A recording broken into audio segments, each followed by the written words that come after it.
निज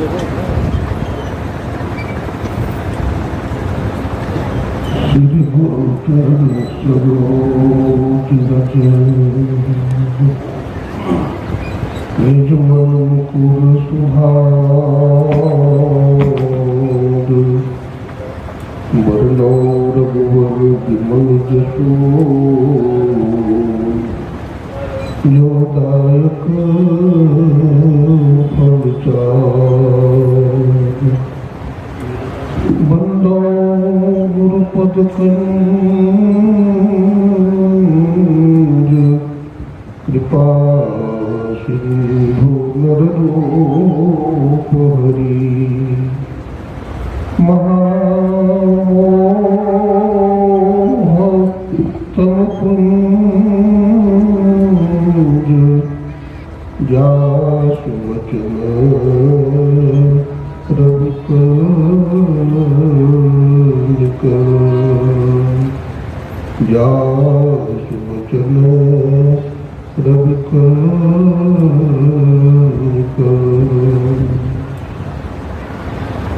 बोलिए प्रेम से श्री सद्गुरु महाराज की।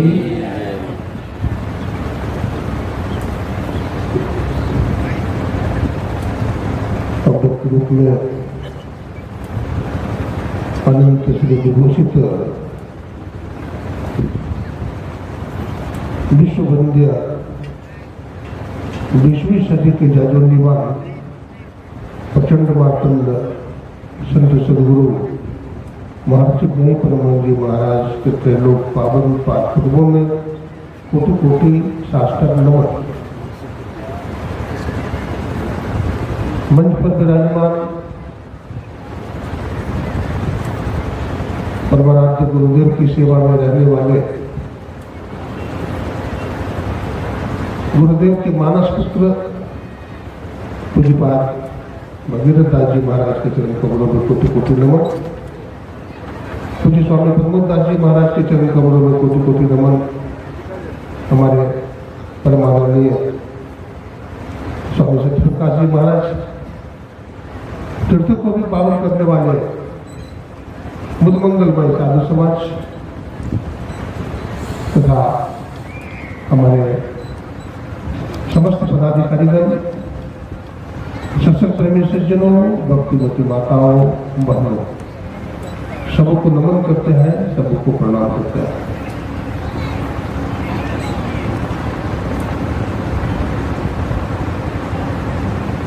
अभी आप लोग ग्रंथ पाठ के माध्यम से सत्संग यज्ञ की महिमा,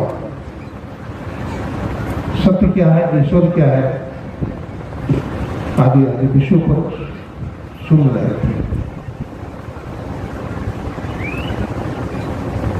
एक कटिहार जिला संत सत्संग का 43वां है जिलाधिवेशन है।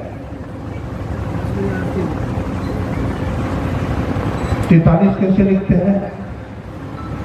पहले 4 लिखते हैं, 4 के बाद 3 लिखते हैं।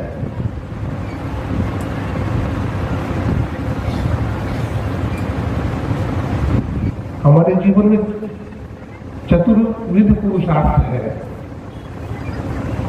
धर्म, अर्थ, काम और मोक्ष, ये 4 पुरुषार्थ है। 4 के बाद 3 है, 43। 3 क्या बताता है? हम लोग 3 बंधन से बंधे हैं। वो क्या बंधन है? अंधकार, प्रकाश और शब्द। ये 3 प्रकार के बंधनों में हम बंधे हैं, जिसके कारण पुरुषार्थ करते हुए भी हम ईश्वर का साक्षात्कार नहीं कर पाते हैं। हम आवागमन के चक्र में पड़े हुए हैं, हम दुखालय में पड़े हुए हैं।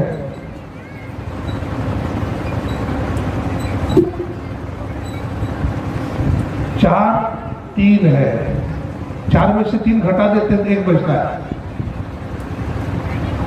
4 में से 3 घटाते हैं तो 1 बचता है। 1 क्या बताता है? ईश्वर को जाना। एक ईश्वर को पहचानो।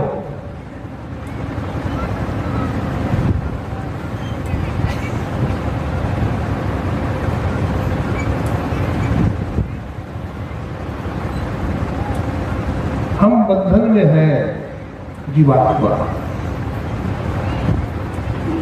ईश्वर का कोई बंधन नहीं है, ईश्वर मुक्त है।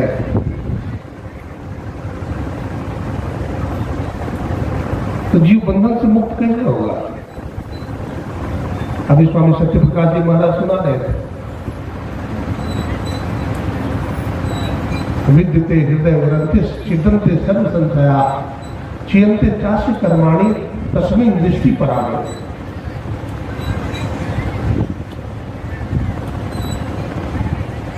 गोस्वामी तुलसीदास जी ने भी कहा, उग्र निमल विलोचन ही के मिटे है दोष दुख भव रजनी के सूझत रामचरित मणिमानिक मुकुट प्रकट जगदे दिन हानिक। जो माया की पट्टी है, जिस अज्ञान के आवरण में घिर चुके हैं, कहते हैं अज्ञान से अपने को ज्ञान दशा में ले जाइए। ज्ञान कहे ज्ञान विमुख, तम विमुख है प्रकाश, निर्गुण कहे जो सगुण विमुख सो गुरु तुलसीदास।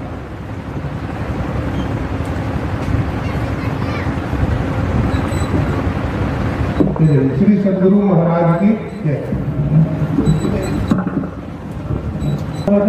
का पान करने की कृपा करो। महान आचार्य, जो महान मर्मज्ञ, जिसको साक्ष्य देने वाले संत मत के पुरोधा सन्यासी पूज्य स्वामी भगतदास जी महाराज और पूज्य प्रमोद बाबा हमारे सामने विराजमान है, जिन्होंने अपने तन मन धन से, अपने कर कमलों से गुरु महाराज की सेवा की है। इनके पास, इनके मस्तिष्क में अनंत संस्मरण है। वे यदि सुनाने लगे तो लगता है कि हमारा जीवन तो संपूर्ण समाप्त हो जाएगा, लेकिन वो आधी ही अधूरी रह जाएगी उनकी कथा गुरु महाराज की।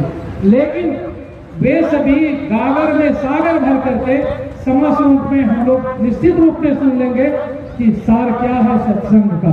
इन्हीं शब्दों के साथ खुद डॉक्टर स्वामी विवेकानंद बाबा, जो दर्शन के विद्वान हैं, वे दार्शनिक भाव में ही हम लोगों को समास रूप में तृप्त करने की कृपा करेंगे। खुद बाबा श्री सदगुरु महाराज की जय।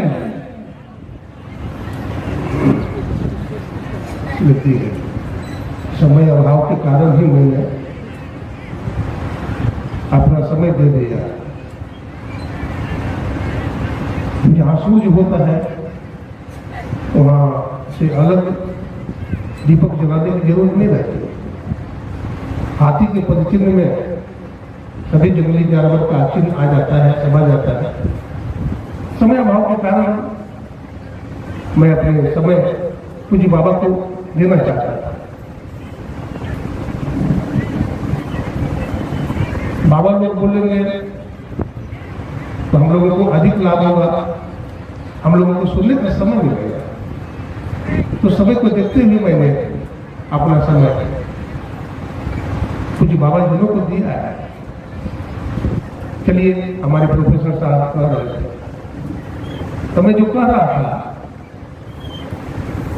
ये 43वां वार्षिक अधिवेशन है जिसमें हम लोग आए हैं।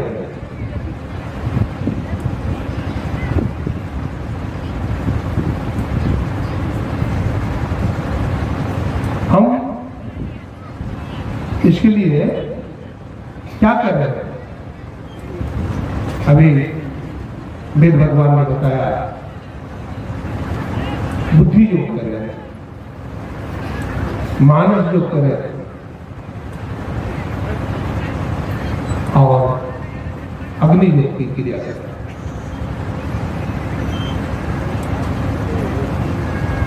गुरुदेव मानस जप करने के लिए बताया है।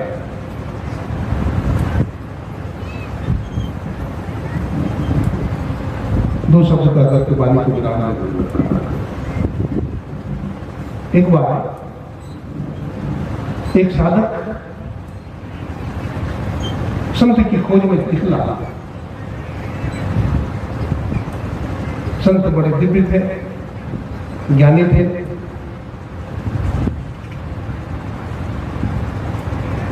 दीक्षा दे रहे थे, ये साधक भी बैठ गया और कहा कि गुरुदेव हमें भी दीक्षा बता दीजिए।